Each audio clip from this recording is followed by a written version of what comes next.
नमस्कार दोस्तों। Uttar Pradesh higher education commission की ओर से असिस्टेंट प्रोफेसर की भर्ती की परीक्षा की तैयारी हेतु हम लोग जो प्रैक्टिस श्रृंखला चला रहे हैं, उस श्रृंखला में आज हम ज्योग्राफी से रिलेटेड और एग्रीकल्चर से रिलेटेड प्रश्नों को करेंगे। जहाँ तक बच्चों का फीडबैक मिल रहा है, मुझे लग रहा है आप लोगों को ये मददगार हो रहा है। एक बात ध्यान रखिएगा, जो प्रश्न हम डिस्कस कर रहे हैं उन प्रश्नों में से बहुत सारे प्रश्न रिपीट होते हैं और आप अगर इन्हें तैयार करते रहेंगे तो ये रिपीटेड प्रश्न आपके लिए काफ़ी मददगार होंगे। तो इसलिए इस प्रैक्टिस सेशन को भी आप ध्यान से करिए। इसके साथ साथ हम आपको पूरा का पूरा एक तैयारी करने के जो प्रश्नों की श्रृंखला होती है कि किस प्रकृति के प्रश्न आते हैं, वह भी इसमें देते हैं। तो इससे आपको प्रश्न, उसे करने का तरीका और किस तरीके से क्वेश्चन को हल करते हैं, उसमें कैसे हम एलिमिनेट कर सकते हैं, इन सब चीज़ों के लिए आपको मदद मिलेगी। ठीक है, तो स्टार्ट करते हैं। इंडियन ज्योग्राफी का सेशन है आज, इसमें एग्रीकल्चर को हम इंक्लूड कर रहे हैं। तो पहला प्रश्न है, निम्नलिखित नहरों में से कौन अटलांटिक और प्रशांत महासागरों को जोड़ती है? अटलांटिक ओशन और पैसिफिक ओशन को कनेक्ट करने वाली कैनाल का नाम पूछा गया है। आपको ऑप्शन दिए गए हैं स्वेज कैनाल, पनामा कैनाल, कील कैनाल या वेलैंड कैनाल।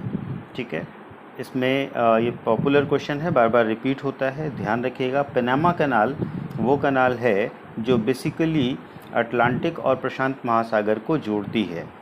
साथ ही साथ नोट कर लीजिएगा, जो स्वेज कैनाल है ये इजिप्ट में पाई जा रही है, इजिप्ट की है, और ये रेड सी और मेडिटेरियन सी को जोड़ती है, लाल सागर और भूमध्य सागर को जोड़ती है। कील नहर जो है वो जर्मनी की है, ये नॉर्थ सी और बाल्टिक सी को जोड़ती है। और जो वेलैंड नहर का नाम दिया गया है, ये यूएसए में है और ये इरी और ओंटारियो के बीच में स्थित है। तो इसका सही उत्तर पनामा होगा और ये आपसे बार बार पूछे जाने वाले प्रश्नों में आता है। तो आपको ध्यान रखना है, पनामा कैनाल जो है वो अटलांटिक महासागर और प्रशांत महासागर को जोड़ती है, कनेक्ट करती है। दूसरे प्रश्न की तरफ मूव करते हैं। आपको मैच करना है झीलें और भारत के राज्यों के बीच में।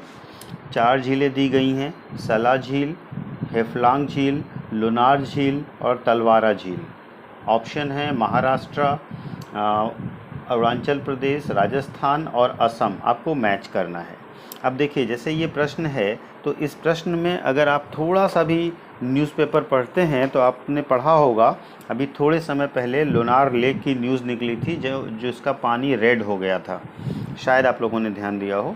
तो अगर ये आपने पढ़ा होगा तो ये पता चल गया होगा कि लोनार लेक महाराष्ट्र में है।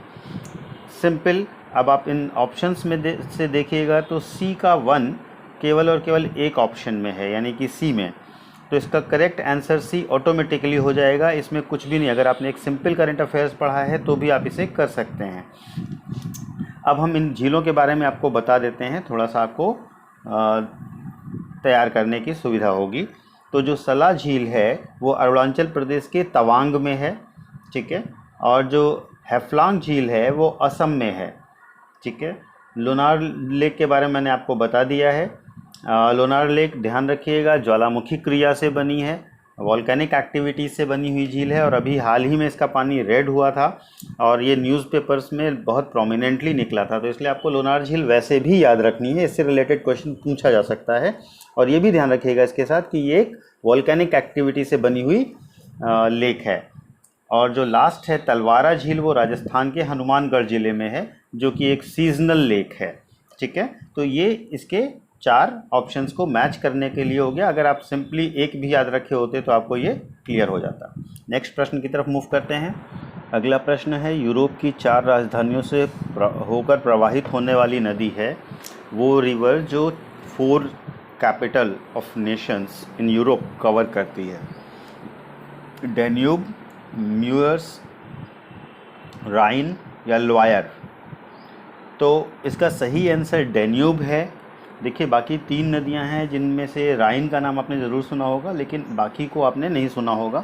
तो डैन्यूब और राइन में से ही आपको लगाना है, क्योंकि ये फेमस रिवर्स हैं।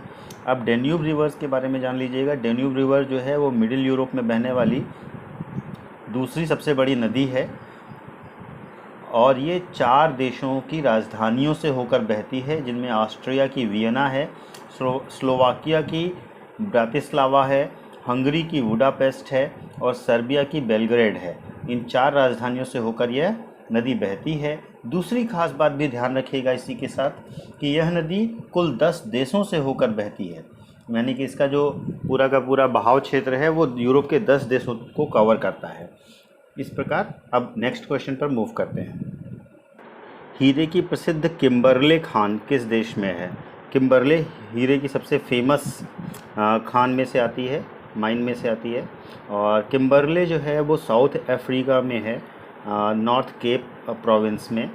हीरे के खनन के लिए ये सबसे बड़ा और सबसे महत्वपूर्ण जो है खान है और यहाँ पर साउथ अफ्रीका का पहला शेयर मार्केट भी खोला गया था, इसलिए भी ये न्यूज़ में रहा। तो ये किम्बरले खान हीरे की साउथ अफ्रीका में है। नेक्स्ट क्वेश्चन, विश्व का सबसे बड़ा महासागर है अटलांटिक, प्रशांत, हिंद या आर्कटिक महासागर? तो विश्व का सबसे बड़ा महासागर जो है वो प्रशांत महासागर है, अटलांटिक महासागर दूसरे नंबर पर है और हिंद महासागर तीसरे नंबर पर है। तो इस प्रकार महासागरों का क्रम है, आपको प्रशांत महासागर याद रखना है। नेक्स्ट क्वेश्चन, सिंधु नदी का उद्गम है, यानी कि सिंधु नदी कहाँ से ओरिजिनेट होती है? हिमालय श्रृंखला में, काराकोरम श्रृंखला में, हिंदू कुश श्रृंखला में या कैलाश श्रृंखला में? जो सिंधु नदी है उसका ओरिजिन तिब्बत के मानसरोवर लेक के निकट होता है, ठीक है, जिस जगह का नाम है सिंधलाबाब। यहाँ से सिंधु रिवर ओरिजिनेट होती है, जो बेसिकली कैलाश रेंज में आता है। कैलाश मानसरोवर यात्रा आपने सुना होगा, तो ये कैलाश रेंज में आता है और बेसिकली जो कैलाश रेंज है वो ग्रेटर हिमालय का ही एक पार्ट है। तो इसका सही आंसर डी होगा, कैलाश रेंज, ठीक है। नेक्स्ट क्वेश्चन पर मूव करते हैं। भूकंप की तीव्रता का मापन होता है रूरल स्केल पर, रिक्टर स्केल पर, हेक्टेयर में या डेसिबल में? देखिए हेक्टेयर तो नहीं हो सकता, ये तो आपको क्लियर है। डेसिबल ऑडेसिटी की लिमिट है, यूनिट है, ये भी नहीं हो सकता। रूरल स्केल नहीं होता है, बचता है केवल रिक्टर स्केल और रिक्टर स्केल ही इसका सही आंसर भी है। तो इस तरीके से आप एलिमिनेट भी कर सकते हैं। भूकंप की तीव्रता का जो मापन है वो रिक्टर स्केल पर होता है और रिक्टर स्केल और इसके साथ साथ जो भूकंपीय लहरें होती हैं उनको जिस इंस्ट्रूमेंट से नापा जाता है भूकंपीय तरंगों को, उसको सिस्मोग्राफ कहते हैं, ये भी ध्यान रखिएगा, ठीक है। और जो रिक्टर स्केल है वो 0 to 8 उसमें मापन का स्केल होता है। इसके बारे में ज्योग्राफी वाले सेशन में हम लोग डिटेल में करेंगे और क्वेश्चंस भी इसके डिस्कस करेंगे।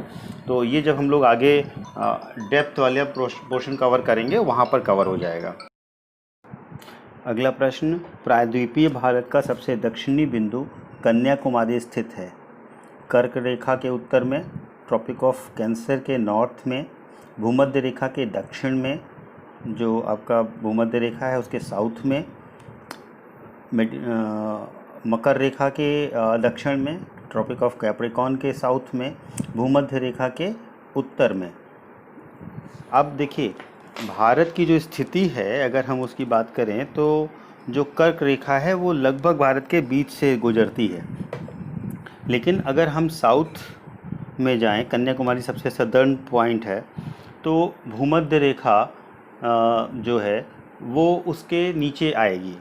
तो अगर हम कल्पना करके सोचने की कोशिश करें तो भूमध्य रेखा का उत्तर पार्ट यानी जो अपर पार्ट है वहीं पर आपका कन्याकुमारी लोकेटेड होगा, क्योंकि इसमें देखिए ऑप्शन में कर्क रेखा के दक्षिण में दिया भी नहीं गया है। अगर दिया गया होता ट्रॉपिक ऑफ कैंसर के साउथ में तो एक बार हम उस पर सोच सकते थे, लेकिन वो ऑप्शन भी नहीं है। तो बेहतर ऑप्शन इसका भूमध्य रेखा के उत्तर में होगा, यानी कि डी होगा। अगला प्रश्न, भारत में प्रथम कृषि विश्वविद्यालय कहाँ खोला गया? प्रथम कृषि विश्वविद्यालय का प्रश्न 2-3 बार पूछा भी गया है, तो आप लोग इसको ध्यान से देखते रहिएगा। प्रथम कृषि विश्वविद्यालय जो है वो पंतनगर में उत्तराखंड में खोला गया था, तो इसका सही जवाब होगा डी। और ये है एक प्रकार से अमेरिका की लैंड ग्रांट कॉलेज शिक्षण पद्धति के आधार पर खोला गया था। ये एडिशनल पॉइंट है जो आपको ध्यान रखना है। ठीक है, अगला प्रश्न है भारत में किस राज्य में मॉनसून सबसे पहले पहुंचता है? तो भारत में जो मॉनसून है वो साउथ वेस्ट मॉनसून सबसे पहले आता है 1 जून को केरला कोस्ट पर। तो इसलिए अगर ऑप्शन में केरला है तो आपको उस पर डाउट करने की आवश्यकता नहीं है, सबसे पहले आप केरल को मार्क कर सकते हैं। इसका सही उत्तर डी होगा, क्योंकि पहले भारत में जो मानसून आता है वो साउथ वेस्ट मानसून ही होता है। तो इसका सही आंसर होगा डी, अर्थात केरला में 1 जून को मानसून पहुंचता है और 10 से 13 जून के बीच में ये मुंबई से कोलकाता तक पहुंच जाता है। तो इसका डी ऑप्शन आप मार्क कर सकते हैं। अगला प्रश्न, किस प्रकार के आम में बीज नहीं होता, यानी कि सीडलेस मैंगो की वैरायटी कौन सी है? आपके ऑप्शन है रत्ना, बॉम्बे ग्रीन, कृष्णभोग और सिंधु। सिंधु जो आम की वैरायटी है महाराष्ट्र में होती है ये, और इस आम में बीज नहीं होता, यानी कि जो गुठली होती है वो नहीं होती है। तो ये सीडलेस मैंगो की वैरायटी है सिंधु। ठीक है, बाकी आम की अन्य जो किस्में हैं वो आपको पता होंगी, जैसे अल्फांसो है, हाफूस है, लंगड़ा, नीलम, अरुणिमा, मल्लिका, आम्रपाली, ये सब मेजर आम की वैरायटीज़ हैं, ये तो आपको पता होंगी। तो यहाँ पर सिंधु यानी कि डी करेक्ट ऑप्शन होगा, जो सीडलेस वैरायटी होती है। अगले प्रश्न की तरफ चलते हैं। अगला प्रश्न है कि भारत में कौन सा राज्य सबसे अधिक कॉफ़ी का उत्पादन करता है? देखिए, कॉफ़ी का सबसे ज़्यादा उत्पादन होता है वह कर्नाटका में होता है। देश का लगभग 60-65% कॉफ़ी जो है वो आपका कर्नाटका से आता है। चाय आसाम से सबसे ज़्यादा आती है और नारियल सबसे ज़्यादा तमिलनाडु में होता है। तो आप ध्यान रखिएगा, कॉफ़ी के लिए कर्नाटका फेमस है। तो कॉफ़ी उत्पादन में सबसे बड़ा राज्य है कर्नाटका, ए इसका करेक्ट आंसर होगा। अगले प्रश्न पर आते हैं। अगला प्रश्न है, निम्नलिखित में से कौन सा एक शहर कर्क रेखा के एकदम समीप है? जोधपुर, दिल्ली, कोलकाता, नागपुर। देखिए, कर्क रेखा जो है ट्रॉपिक ऑफ कैंसर जो है वो बेसिकली इंडिया के लगभग मिड से गुजरती है। तो अगर हम लगभग मिड की बात करें तो जोधपुर, दिल्ली, कोलकाता, नागपुर में से सबसे जो निकटस्थ होगा कर्क रेखा के वो कोलकाता होगा। आप इंडिया का मैप थोड़ा सा इमेजिन करेंगे तो आपको ये चीज़ ज़्यादा क्लियर समझ में आएगी। और कर्क रेखा के बारे में एक बात जान लीजिएगा, यह भारत में 8 राज्यों से होकर गुजरती है, जो हैं गुजरात, राजस्थान, मध्य प्रदेश, छत्तीसगढ़, झारखंड, वेस्ट बंगाल, त्रिपुरा और मिजोरम। रांची जो शहर है वो कर्क रेखा पर स्थित है। तो अगर ऑप्शन में रांची कहीं हो तो आप बिल्कुल दिमाग में रखिएगा कि रांची कर्क रेखा रांची से होकर गुजरती है। तो ट्रॉपिक ऑफ कैंसर के बारे में अगर क्वेश्चन आता है तो आप इसको हमेशा इस नज़रिए से ही देखिएगा। तो इसका सही आंसर सी होगा। ठीक है, तो इस प्रकार आज हमने इन प्रश्नों को करके देखा कि किस प्रकार के प्रश्न पूछे जा रहे हैं। ज्योग्राफी से रिलेटेड लोकेशन के क्वेश्चन हैं ज़्यादातर, झील वगैरह के क्वेश्चन हैं और फसलों आदि के क्वेश्चन हैं। तो थोड़ा सा इस पर फोकस रखिएगा। यूपी पीसीएस में यूपी के हायर एजुकेशन के सेगमेंट में ये एक अच्छा एरिया कवर करने वाला पार्ट है। तो आप इस पर अगर फोकस करेंगे तो आपके लिए आसान हो जाएगी ये परीक्षा। तो 30 प्रश्नों में से कम 3 से 4 क्वेश्चन जो हैं वो आपके ज्योग्राफी के आसपास के होते हैं, ज्योग्राफी और एग्रीकल्चर मिला करके। इस पर ध्यान दीजिएगा। अगली वीडियो में हम अगला सब्जेक्ट उठाएंगे। धन्यवाद।